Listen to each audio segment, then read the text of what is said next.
Cop Cave. The Cop Cave. Uh, since this is our first episode, I'm going to introduce ourselves. I'm Tyron Marche Woods, joined by Stanley L. Yelnats Woods, the first, Yo, Mets. Yo, Mets. first of his name. In the background, mom's probably going to be popping in and out, but Miss Professor Woods is also executive producing this episode. And what I want to do today and throughout this whole project, however long we do this, is just have a spot for you to talk about your experience as a cop, as a black man, and the craziest shenanigans you've gotten into. So, um, Okay. what you sipping on? First, Say again. what are you sipping on? Oh, tonight I have some Four Roses small batch bourbon. Four Roses, salud. Um, dang, I mean, Oh, that's a plug. I probably shouldn't have done that, huh? Because they might not want us to endorse them. listen though, if we do it right, we can get sponsors, and that's when like the real money starts coming in. But right now, we are on the floor. All Um, right. also, cheers. Cheers.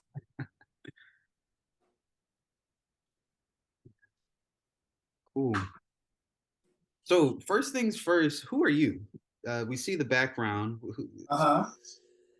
Well, my name is Stanley Woods, and I am currently a retired police officer from the city of West Palm Beach, Florida, where I worked for 30 years as a police officer. Starting as a patrolman, working on the street, did that for 8 years. And then after that, I was a detective, which I did for another almost 8 years. And then the bulk of my career, the second half of my career, I was a full time staff instructor. Mhm. So I did a lot of time instructing officers, helping them maintain their certification. Very, very cool. And I think the real interesting parts are going to come from dealing with the Florida Man headline in Florida, the late '90s, early 2000s. Like I know that's got to be some crazy things, and um, I've the more we do this, I want to get into like these specific cases and like go through your thought process as a detective, and maybe we'll talk about other cases and what you would have done. But what was that the first getting hired on West Palm Beach? What was that process like before you went to the academy? The process was long, I can tell you. It took about a year, literally. Um, I was encouraged to apply by my mom. Hmm. Basically, she wanted me out of her house. She wanted me to get a damn job. So, so she said, "Hey, police department hire." So I went and applied. And how old? I, I was 21 when I applied. Wasn't thinking much about a career in law enforcement, but I was like, okay, something to do. And the starting pay back then was considered good for 1988. It was $21,000. So like, man, that was pretty decent money. So I said, I'll go and apply. Yeah. I applied, and back then the process was you started with a civil servants test after the application, turn in your application.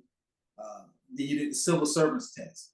I do recall taking that civil servants test, and it was a problem. It was more than 300 people taking the test for the job.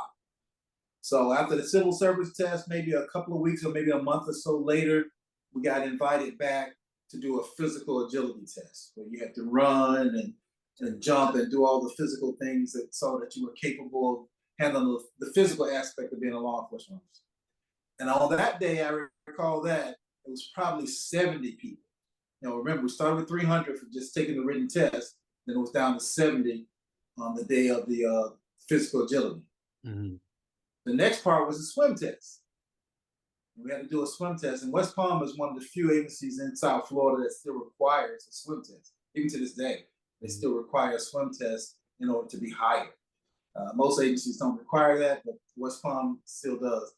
And that's one of the things that a lot of people, especially Black people, thought that that was something they did primarily to try to keep minorities out. Because You know what they say. Black people don't want to get their hair wet.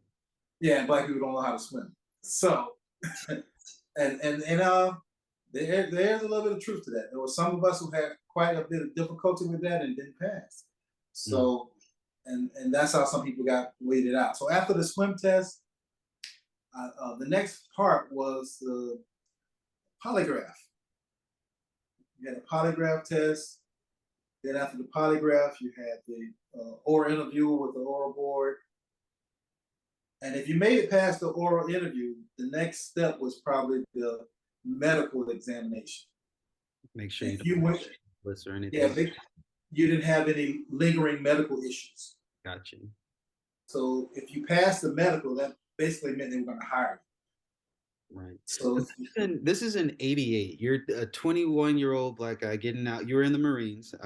People may or may not know that, but you went through boot camp for the Marines, got fully marined up, and then so at 21 you just started jumping into that. Did you from your peers, was there anybody that kind of looked at you sideways or uh, not really. At that point, uh, I did have some interesting friends. And one part is not funny, but a friend of mine, uh, while I was in the process for getting hired in the police department, got arrested and, for murder, and is oh, still in prison to this day for murder. And that was something that was really difficult for me because I handled. He and I had been hanging out like a week before this incident happened, and then when it happened, it was like, man, I just really found it hard to believe and accept that he actually killed somebody, mm. for money. But you've said that before. Oh, for money. That makes it even wow. Do you know how much? Like was it No, no, he robbed a store, oh, and I don't know how much he got, but he ended up killing the guy because the guy recognized dang. That's him. hard. Yeah, That yeah. that's one thing, because I'm gonna upload this under like true crime, since we're gonna be Mhm. cases. That's one thing. It happens a lot more than people thought. Like people get murdered over like the craziest things, and it happens really fast. And then you're like in the whole process of somebody you grew up with doing like the unthinkable. You know. Right. Yeah, committing that murder. And as a matter of fact, he and I were supposed to get together that weekend to go out because we had went out a couple of weeks before. And I remember my mom waking me up early one morning because his mom called her because Mm. we used to be neighbors as kids. And his mom called her crying that he was in jail for killing somebody. And my mom come waking me up saying he's in jail. And it's like, man, it was a very surreal day. I'll never forget that day because I was kind of like walking around in the daze, can't believe my friend who I thought had a lot going for him. He was an assistant manager at a store. He had a car. He had stuff I didn't have. Okay, and then he did this supposedly to try to get money for the girl that he had a kid with. So so that was something that was kind of weird for me, but I was already in the process of becoming a police officer, though. He and I had never really discussed it. For what I recall, he knew I was in the process and, didn't think much of it. But and when that happened, like, I mean, he had never been arrested before. He wasn't a criminal. This was the first time he had ever done anything criminal to my knowledge. He might have got a traffic ticket. Okay, maybe. That's wild. I remember I was working at Publix, and this is a Publix from my high school, and so I'm bagging, and then I see my homeboy walk in. I'm just like, hey, what's going on? He goes in the store, does his business, and then like 5 minutes later, I see him running out, getting chased by the loss prevention guy, and I'm like, oh. Because as the homie doing wrong, you don't want to like get caught in front of your friends. So like being at a murder case is definitely extreme, extreme. But that kind of leads me into my next question. Yeah. You are a Floridian, born and raised, grew up in Belgrade and around West Palm. So I'm sure, like, as a cop, you ran into some people that you knew growing up. Can you talk about your relationship with the Thunder Pussy? Thunder Pussy. Uh, well, Thunder Pussy, uh, let's make it clear. Thunder Pussy got that name. I think Thunder Pussy created a name for himself. Themselves, Was a transvestite prostitute. correct. But I knew Thunder Pussy back in elementary school in Belgrade. We went to the same elementary school and high school. Okay, so I know his government name. Hmm. Okay, And we don't because got. I've known him since like kindergarten.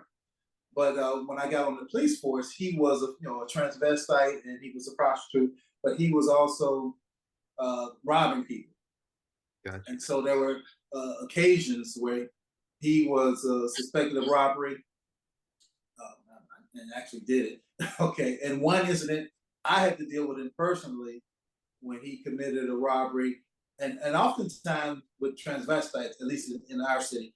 And what happened on this particular occasion, the John thinking it was a woman, and then once they got a little bit closer and more intimate, realizing it's not a woman, okay, it's a man. Like, And then this decided to want to, yeah, that's not a woman, and wanted to get his money back. And of course, Thundercoochie is not getting the money back, and leaves with the money. Then the John calls the police. In this case, John flagged up the officer down and Mhm. said, "This lady robbed me." Okay, this lady being Thundercoochie. And He, she, I mean, I mean, so like, you said you knew him in like elementary and high school. Between like high school and you getting on the force, or really your first interaction with him as a cop, how much time do you think had passed from like you growing up with him to him becoming Thunder Pussy? like 5 years. Mm. And did you Yeah, know into because like, we finished school. I went away to college for a couple of years, and then I went to the Marine Corps for a couple. And then by the time I was a police officer in '88, we had been out of school for like 5 years. so when you get the call, hey, there's a robbery in progress, do you hear his name and recognize it, or are you getting to the scene and then realizing who it is?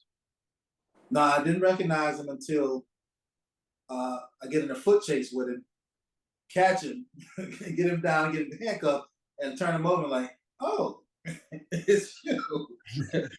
I know you." Man. So that, yeah, that was a shock to him and to me, because I mean, we lived in the same town growing up. We weren't friends. We didn't know each other, but we went to the same school, and the school wasn't so big where you didn't see everybody's face, but we didn't have no relationship outside of school. But you saw, you recognized him, obviously. Oh So yeah. what did he say? Um, what did he say? Oh, he basically said the guy was upset because I wasn't what he thought I was. Okay, I didn't rob him. It wasn't no robbery. He gave me the money and then he got mad and wanted to take it back. Okay. That's basically what he said. Yeah. That's usually how it goes. Like that Yeah. that's one thing growing up with you, you always taught me that life is always more interesting than fiction and something you can come up with. So Yeah, real life is much stranger than fiction. Hollywood is pretty good, but some of the stuff that actually happens on the street, Hollywood, I don't know if they would know how to write it. Okay. that's crazy. So we got a couple minutes left before the Zoom call. I want to focus back on like that first year. So you're through the academy. You're starting with West Palm. What's that first say 6 months of your career look like? Like when your first training day, do you remember what that was like? Yeah, my first day on the job. Um, well, I mean, first of all, I was in training with other officers, so I had other things going. But yeah, my very first day on the job, within 2 hours on the job, we go to an abandoned building just to check it to see if anybody's in there. And it's an area that's known for selling drugs, known for drug addicts being in it. Uh, Obviously new to me, but the officers who are training me tell us this. So we go in this building, we walk up to the third floor, and while we go up there, we see these two guys in the room, and they're crack addicts. And it just turns out, lo and behold, I know Mm, them. The brothers that I knew from the time I lived in West Palm Beach, uh, I went to middle school with them. So I recognized them right away, and I think they recognized me right away. And mm, we're talking to them, getting their information, writing it down on the card. And while we're doing this, one of the training officers goes to the window and looks out down below. And the area is known for selling drugs on that particular corner. And he yells out the window to the people down below, "Yeah, I see you guys down there selling drugs. We'll be down there in a minute to get you." As mm. he says that, he turns away from the window. We're still talking to the guys. Then you hear a pop. It's a gunshot. I mean, this is my first day on the job, but I know a gunshot. Two Okay. hours in, man. And he turns around, he looks back at the window, he walks over to it again. You hear pop, pop, pop, pop. You hear a couple more pops. And he jumps back from the window, he draws his gun. Me and the other officer, who both are our first day, we look at each other like, what the hell? We got ourselves into? So we draw our guns, and all four of us are running down 3 flights of stairs to see what's going on. When we get to the bottom of the floor, I see this guy hopping on one leg and bleeding. Okay. And I see this young lady yelling at him. Yeah, I shot you. I shot your pussy ass motherfucker. I shot you. You supposed to sell my dope, not smoke my dope. And I'm like, what is this? The first day on the job, within like 2 hours on the job, this So happened. before lunch, like y'all just got out there. Well, it was night shift. So Okay. it was, we started at like 6 p.m. This was like 8 p.m. Dang. So it's dark, and all this happened. And this lady was yelling at him. This guy's hopping. And the guy was where they go and grab the girl and they put her in handcuffs. I think I grabbed the guy and sit him down. We called the medics for him. And he kept saying, oh, don't worry about it. I'm okay. I don't want to prosecute. I don't want to prosecute. And I'm thinking, this is my first day. Now I look at the young lady, and she's a very attractive young lady. I'm like, what is somebody who looks like that doing out here doing this? This is my first day on the job. I'm like, I can't believe it. I never thought a woman who looked as attractive as she looked at that time would be out here doing this kind of stuff. Selling crack, shooting people. Yeah, yeah. I found out later more information about her. She was, one of the local bigger drug dealers' girlfriend, and she was selling a little bit on her own, and she was trying to enforce. But that was our first day, literally 2 hours on the job that happened. Okay, that was my introduction to life in West Palm Beach as a police officer. Yeah, and that's one thing a lot of people don't realize about being a cop. Like you're a first responder, so when shit hits the fan, they're calling you like any time of night or whenever you get there to figure it out. So that's definitely something. That's Oh something. yeah. But all right. So we are up down to like 3 minutes. I feel like this is a good stopping point. Okay. Yeah, I'm gonna pause it here and then call you back. All right. All right. Thanks, Dad. Looking forward to doing this again real soon.